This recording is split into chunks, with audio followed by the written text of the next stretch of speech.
Z5 ಇರುವಾಗ ನೀವು ನಿಮ್ಮ ನೆಚ್ಚಿನ ಶೋಗಳನ್ನ ಎಂದಿಗೂ ಮಿಸ್ ಮಾಡಿಕೊಳ್ಳುವುದಿಲ್ಲ. ಅದು ಸಂಪೂರ್ಣ ಉಚಿತವಾಗಿ. ಭಗವಂತ, ನನಗೊಂದು ಡೌಟು. ನೀನು ಹೇಳೋ ಹಾಗೆ ತಾಯಿ ಅನ್ನೋದು ಒಂದು ಕುರ್ಚಿ, ಒಂದು ಪದವಿ, ಅದು ಬದಲಾಗಲ್ಲ, ಅದ್ರ ಮೇಲೆ ಕೂತ್ಕೊಳ್ಳೋರು ಮಾತ್ರ ಬದಲಾಗ್ತಿರ್ತಾರೆ ಅಂತ ಎಲ್ಲ ಸರಿ.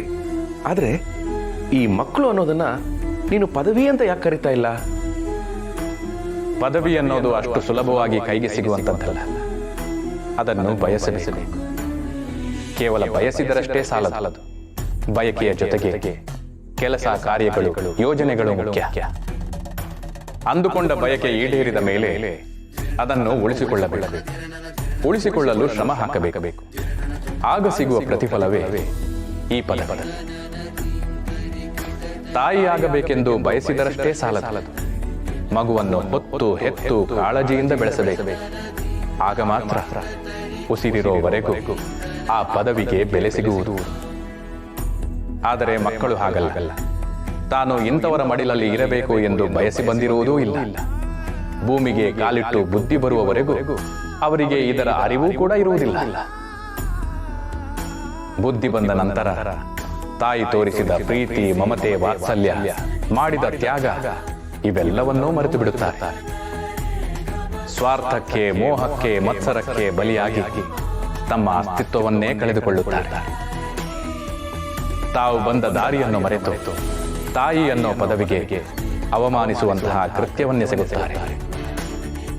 ಈಗ ಹೇಳು, ಮಕ್ಕಳದ್ದು ತಾಯಿಯಂತಹ ಪದವಿಯೇ? ಇಲ್ಲ ಭಗವಂತ, ಇಲ್ಲ. ತಾಯಿ ಅನ್ನೋ ಪದವಿ ತಾಯಿಗಷ್ಟೇ ಸೀಮಿತ.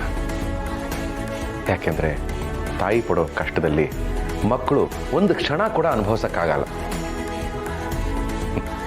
ತಾಯಿ ಅನ್ನೋ ಪದವಿ ನಿಜವಾಗ್ಲೂ ಗ್ರೇಟ್.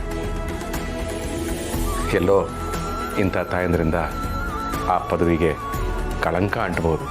ಅಷ್ಟೇ ಅಲ್ಲ ಶಿವಪ್ರಸಾದ್, ಹೆಣ್ಣು ಮಗುವನ್ನು ಕೀಳಾಗಿ ಕಂಡು ಜಗತ್ತನ್ನೇ ಕಾಣದ ಭ್ರೂಣವನ್ನ ಪ್ರಪಂಚಕ್ಕೆ ಕಾಲಿಡುವ ಮುನ್ನವೇ ಪತ್ತೆ ಹಚ್ಚಿ ಹತ್ಯೆ ಮಾಡುವ ಜನರು ರಾಕ್ಷಸರಿಗಿಂತಲೂ ಕ್ರೂರವಾದ ಮನಸ್ಸುಳ್ಳವರು.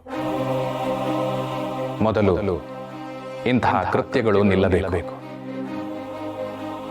ಹೆಣ್ಣು ಹುಟ್ಟಿದರೆ ನಮ್ಮನ್ನು ನೋಡಿಕೊಳ್ಳುವುದಿಲ್ಲ ಅಂದುಕೊಂಡ ಎಷ್ಟೋ ಮೂರ್ಖರನ್ನು ಅವರ ಅವಸಾನದ ಸಮಯದಲ್ಲಿ ತುತ್ತಿಟ್ಟು ನೋಡಿಕೊಂಡವರು ಇದೇ ಹೆಣ್ಣು ಮಕ್ಕಳು. ಗಂಡು ಆಸ್ತಿಯನ್ನು ಕಾಯುವ ಭೂಪ ಎಂದು ನಂಬಿದವರಿಗೆ ಅವರು ಅಗಲಿದಾಗ ಧೂಪವನ್ನೂ ಹಾಕದೇ ಇರುವಂತ ಎಷ್ಟೋ ಗಂಡು ಮಕ್ಕಳಿದ್ದಾರೆ. ಹೆಣ್ಣು ತನಗೆ ಆಸ್ತಿಯಲ್ಲಿ ಪಾಲಿಲ್ಲ ಎಂದಾಗ ಕೊರಗುವುದಕ್ಕಿಂತ ತನ್ನ ಮಗುವಿಗೆ ಕುಡಿಸಲು ಹಾಲಿಲ್ಲ ಎಂದಾಗ ಕೊರಗುವುದೇ ಹೆಚ್ಚು.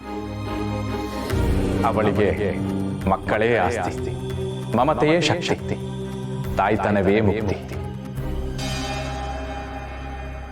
ಎಚ್ಚರ, ಹೆಣ್ಣು ಅನ್ನೋ ಜೀವವನ್ನ ಕಡೆಗಣಿಸಿದರೆ ಕಡೆಗಾಲದಲ್ಲಿ ಕಂಡ ದೇವರನ್ನು ಬೇಡಿಕೊಂಡರೂ ಕಾಯಲು ಯಾವ ದೇವರೂ ಬರುವುದಿಲ್ಲ. ಏಕೆಂದರೆ ದೇವರೂ ಕೂಡ ಕೈಮುಗಿಯೋ ದೇವತೆ ಎಂದರೆ ಅದು ಹೆಣ್ಣು. Z5 ಆಪ್ ಡೌನ್ಲೋಡ್ ಮಾಡಿ ಎಲ್ಲಾ ಸಂಚಿಕೆಗಳನ್ನು ಸಂಪೂರ್ಣ ಉಚಿತವಾಗಿ ನೋಡಿ.